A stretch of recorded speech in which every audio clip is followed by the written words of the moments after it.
WhatsApp everybody, एक बार फिर से स्वागत है आप सभी का मेरे यूट्यूब चैनल के ऊपर। एंड आज की इस वीडियो में मैं आपको टाइफाइड फीवर के ट्रीटमेंट के बारे में बताऊंगा। आज की वीडियो में हम टाइफाइड के symptom, causes, diagnosis and treatment के बारे में बात करेंगे। एंड जैसा आप सभी को पता है कि मैं सीधा सीधा simple and straight forward treatment बताता हूँ ताकि मेडिकल प्रैक्टिशनर एंड फार्मासिस्ट की ज़्यादा से ज़्यादा हेल्प हो सके, उनको पता चल सके कि कौन सी डिजीज़ में कौन सा ट्रीटमेंट देते हैं, कौन सी मेडिसिन देते हैं। वीडियो शुरू करने से पहले एक और इन्फॉर्मेशन देना चाहता हूं। अगर आप मेडिकल प्रैक्टिशनर है, फार्मासिस्ट हैं, कोई भी नर्सिंग की स्टडी कर रहे हैं, फार्मेसी कर रहे हैं या फिर कोई भी हेल्थ केयर रिलेटेड कोर्स कर रहे हैं, मेरे इस चैनल को सब्सक्राइब कर सकते हो। यहाँ पर रोज़ एक मेडिकल रिलेटेड वीडियो आती है 9 से 10 बजे के बीच में। एंड वीडियो काफ़ी इन्फॉर्मेटिव होती है, मेडिकल रिलेटेड होती है। चलिए अब हम टाइफाइड फीवर के बारे में बात करते हैं। टाइफाइड फीवर एक इन्फेक्शियस डिजीज़ है एंड ये ट्रांसफ़र होती है एक ह्यूमन से दूसरे ह्यूमन में। अगर हम इसके कॉजेज़ की बात करें तो एक बैक्टीरिया होता है जिसका नाम है सैल्मोनेला टाइफाई, उसको एस टाइफी भी बोलते हैं। वो आपकी बॉडी में एंटर कर जाता है, कोई कंटेमिनेटेड फूड, कंटेमिनेटेड वाटर अगर आप कंज्यूम कर लेते हो, नहीं तो आप कहीं ऐसे लोकल जहाँ पे बिल्कुल भी साफ़ सफाई नहीं है वहाँ से कुछ खा लेते हो, वाटर कंज्यूम कर लेते हो, तो उसके थ्रू आपकी बॉडी में एंटर कर जाता है। एंड ये मेनली आपके इंटेस्टाइन एंड ब्लड स्ट्रीम में रहता है। पहले ये जब आप फूड कंज्यूम करते हो तो इंटेस्टाइन में रहता है, फिर धीरे धीरे ये ब्लड स्ट्रीम में एंटर हो जाता है एंड वहाँ से आपके different organs and different tissues and अलग अलग बॉडी पार्ट्स में ट्रैवल कर जाता है, जिसकी वजह से ये अलग अलग आपको दिक्कत करता है। मेनली ये इन्फेक्शन जो बैक्टीरिया होता है सैल्मोनेला टाइफाई। अगर हम इसके टाइफाइड के सिम्टम्स की बात करें तो जब भी आपको टाइफाइड होगा तो सबसे पहले आपका बॉडी टेम्परेचर इंक्रीज़ हो जाएगा, आपको फीवर हो जाएगा, हेडेक होगी, टायर्डनेस होगी, कॉन्स्टिपेशन की प्रॉब्लम भी आपको हो सकती है, एब्डोमेन पेन भी हो सकती है। 2 वीक से जब आपको ज़्यादा फीवर रहता है इसका मतलब है कि आपको टाइफाइड के लक्षण हो सकते हैं, टाइफाइड आपको हो सकता है। वॉमिटिंग आपको होगी, रैशेज़ होंगे एंड आपका एपेटाइट पुअर होगा, मतलब आपको भूख बहुत कम लगेगी। ये कुछ इसके सिम्टम्स थे। अगर हम इसकी डायग्नोसिस की बात करें कि आप कैसे इसको डायग्नोस कर सकते हो, तो सीधा सीधा एक सिंपल सा टेस्ट है, विडाल टेस्ट, जो कि लैब जो लेबोरेटरीज होती हैं जहाँ पे बॉडी टेस्ट होते हैं, ह्यूमन बॉडी टेस्ट, तो वहाँ से आप एक विडाल टेस्ट करवा लोगे तो अगर वो पॉजिटिव है मतलब कि आपको टाइफाइड है, टाइफाइड फीवर है, आपकी बॉडी में टाइफाइड बैक्टीरिया जिसको टाइफी बैक्टीरिया बोलते हैं वो प्रेजेंट है। चलिए अब हम बिना टाइम वेस्ट किए हुए इसके ट्रीटमेंट के बारे में बात करते हैं। एंड ये पार्ट जो है वो मेडिकल प्रैक्टिशनर एंड फार्मासिस्ट के बहुत ही ज़्यादा इंपॉर्टेंट है। इसमें मैं मेडिसिन मेन बताने वाला हूँ, ये मेडिकल रिलेटेड लोगों के लिए बड़ा ज़्यादा इंपॉर्टेंट है। जब भी आपके पास कोई भी पेशेंट आता है एंड आपको लगता है कि उसको टाइफाइड फीवर है या फिर उसको 2 वीक से ज़्यादा फीवर हो रहा है रेगुलरली एंड बहुत ज़्यादा वीकनेस फील हो रही है, तो आप उसको विडाल टेस्ट करवाने के लिए भेज सकते हो। अगर विडाल टेस्ट पॉजिटिव आता है मतलब उसको टाइफाइड फीवर आता है, तो आपने सबसे पहली जो मेडिसिन देनी है वो है सिप्रोफ्लॉक्सासिन। सिप्रोफ्लॉक्सासिन आपने 500 mg देनी है उसको एंड वो दिन में 2 बार कंज्यूम करने के लिए बोलना है, सुबह एंड शाम को। अगर आप सिप्रोफ्लॉक्सासिन नहीं देना चाहते तो आप ओफ्लॉक्सासिन भी दे सकते हो 500 mg, वो भी दिन में 2 बार प्रिस्क्राइब करनी है, सुबह एंड शाम को। इसके साथ आपने पैरासीटामोल 650 mg पेशेंट को देनी है, वो भी आपने सिप्रोफ्लॉक्सासिन या ओफ्लॉक्सासिन के साथ में ही 2 बार दिन में कंज्यूम करने के लिए देनी है। अगर पेशेंट को एसिडिटी हो रही है, हार्ट बर्न हो रहा है, एसिड ज़्यादा बन रहा है बॉडी में, तो एसिड इनहिबिट करने के लिए आपने रेनिटिडीन 150 mg की 2 टैबलेट देनी है। इन तीनों को आपने साथ में देना है, सिप्रोफ्लॉक्सासिन या फिर ओफ्लॉक्सासिन, पैरासीटामोल। एंड अगर एसिडिटी है, हार्ट बर्न हो रहा है, तो आप रेनिटिडीन दे सकते हो, रेनटेक 150 करके टैबलेट मार्केट में आती है, वो आप दे सकते हो 2 टाइम। अगर साथ में उसको वॉमिटिंग भी हो रही है तो आप एंटी एमिटिक टैब इसमें ऐड कर सकते हो। पेरीनोर्म आती है जिसमें मीटोक्लोप्रामाइड होता है 10 mg, वो आप दिन में 3 बार दे सकते हो। बाकी मेडिसिन आपने दिन में 2-2 बार देनी है, लेकिन जो पेरीनोर्म है, जो एंटी एमिटिक है, जो वॉमिटिंग को रोकेगी, वो आपने दिन में 3 बार देनी है पेशेंट को।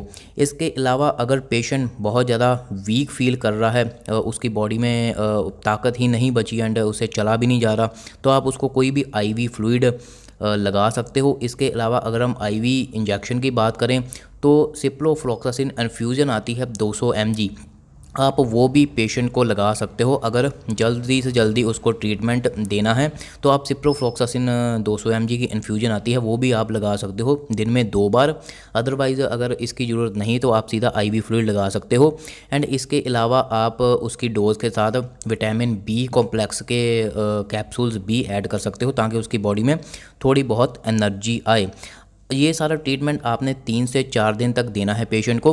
अगर 3 से 4 दिन तक उसको इस ट्रीटमेंट से फ़र्क नहीं पड़ता, ज़्यादा उसका फीवर डाउन नहीं आता, उसको रिज़ल्ट नहीं दिख रहे, देन उसके बाद आपने ये सारा जो ट्रीटमेंट है इसको आपने उसको कट कर देना है।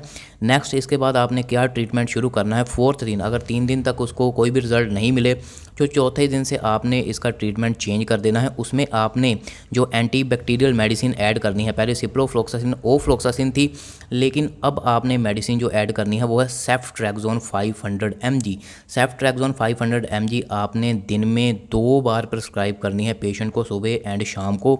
अगर आप ये इस्तेमाल नहीं करना चाहते तो आप सेफेक्सिन एंड ओफ्लोक्सासिन का कॉम्बिनेशन आता है मार्केट में, वो दिन में 2 बार पेशेंट को दे सकते हो। सिफेक्सिन उसमें 400 mg होता है एंड ओफ्लोक्सासिन उसके साथ में ऐड होता है, तो वो आप दिन में पेशेंट को दे सकते हो। अगर आपने ये भी इस्तेमाल नहीं करना तो इसके अलावा आप अजिथ्रोमाइसिन 500 mg दे सकते हो।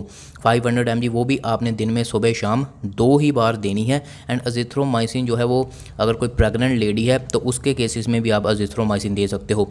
अजिथ्रोमाइसिन आप 500 mg देनी है दिन में 2 बार, लेकिन अगर आप चाहें तो अजिथ्रोमाइसिन 1 ग्राम भी दे सकते हो दिन में सिर्फ 1 बार पेशेंट को, सिर्फ 1 बार आप 1 ग्राम देनी है, उसके बाद आपने अजिथ्रोमाइसिन नहीं देनी।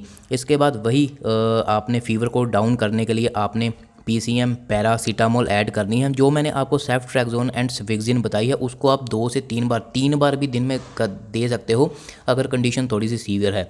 तो पैरासीटामोल आपने दिन में 2 बार देनी है एंटीबायोटिक के साथ ही। अगर आप एंटीबायोटिक 2 बार दे रहे हो, पैरासीटामोल 650 mg भी आपने 2 बार देनी है। अगर आप एंटीबायोटिक 3 बार दे रहे हो तो पैरासीटामोल भी आपने 3 बार देनी है। इसमें एक गौर करने वाली बात है, वहाँ पे जैसे मैंने आपको IV इन्फ्यूज़न बताई थी सिप्रोफ्लोक्सासिन 200 mg, इस ट्रीटमेंट में आपने एक इंजेक्शन ऐड कर देना है, वो है मोनोसेफ का इंजेक्शन जिसमें सेफ्ट्रैक्सोन होता है 1 ग्राम। वो इंजेक्शन आपने पेशेंट को IV इंजेक्ट करना है एंड आपने स्लो इंजेक्ट करना है। ये इंजेक्शन जो मोनोसेप का है वो आप पेशेंट को दिन में 2 इंजेक्शन दे सकते हो, लेकिन इन दोनों इंजेक्शन में 6 से 7 घंटे का गैप होना चाहिए। 6 से 7 घंटे का गैप इसमें बहुत ज़्यादा ज़रूरी है एंड ये इंजेक्शन आप 6 दिन तक दे सकते हो। जो ये सारे का सारा ट्रीटमेंट मैंने आपको बताया, इसके अलावा अगर वॉमिटिंग है पेशेंट को तो वैसा जैसे मैंने आपको बताया मेट्रोक्लोप्रामाइड आप 100 mg दे सकते हो, जिसको आप पेरीनॉर्म से नाम से जानते हो। इसके अलावा अगर कोई भी इन्फ्लामेंट्री साथ में प्रॉब्लम हो रही है, इन्फ्लामेशन ज़्यादा हो रही है या फिर कोई भी सीवियर एलर्जी है, तब आप जो है वो प्रेडनिसोलोन जो मार्केट में आता है 10 mg वो आप दे सकते हो पेशेंट के। लेकिन ये स्टीरॉयड है, इसका बहुत कम इस्तेमाल करना है। इसका इस्तेमाल तब करना है जब बहुत ज़्यादा सीवियर केसेस हैं पेशेंट के, तो तब आप इसको 2 से 3 दिन तक जला सकते हो। उसके बाद आपने इसको बंद कर देता है जब एलर्जी पेशेंट की ठीक होगी। वैसे आप लेवोसेट्रिजिन एलर्जी में दे सकते हो, लेकिन अगर सीवियर कंडीशन है तो प्रेडनिसोलोन आप दे सकते हो पेशेंट को। तो मैंने आपको बताया मोनोसेफ 1 ग्राम का आप 2 इंजेक्शन दिन में लगा सकते हो 6 से 7 घंटे के गैप में। एंड आपने ध्यान रखना है कि इसको IV जो है वो स्लो IV आप इंजेक्ट करें। एक बात का और ध्यान रखना है कि बहुत सारे लोग जेंटा एंड डेका का इस्तेमाल करते हैं टाइफाइड के केसेस में, मेनली RMP डॉक्टर इस्तेमाल करते हैं। जेंटा एंड डेक्सा का आप ना ही इस्तेमाल करें तो सही है। आप सिप्रोफ्लोक्सासिन इन्फ्यूज़न इस्तेमाल कर सकते हैं, उससे अच्छा या फिर मोनोसेफ इंजेक्शन इस्तेमाल कर सकते हैं। अगर वीकनेस हो रही है तो मैंने आपको बताया कि आप vitamin B complex B add कर सकते हैं। सो ये थे दोनों के दोनों ट्रीटमेंट, आपने स्टार्ट कहाँ से करना है एंड ख़त्म कहाँ से करना है। एंड ये जो सारे का सारा ट्रीटमेंट है आपने 10 से 15 दिन तक रेगुलर करना है, जब तक पेशेंट की कंडीशन ठीक नहीं हो सकती। वैसे आपने 14 दिन तक इस ट्रीटमेंट को अगर रेगुलर कर दोगे तो पेशेंट कंडीशन ठीक हो जाएगी। सो यही था पूरे का पूरा treatment and information typhoid fever को लेके। ऐसी ही ट्रीटमेंट मेडिसिन रिलेटेड वीडियो मेरे इस चैनल के ऊपर मिलती रहेंगी।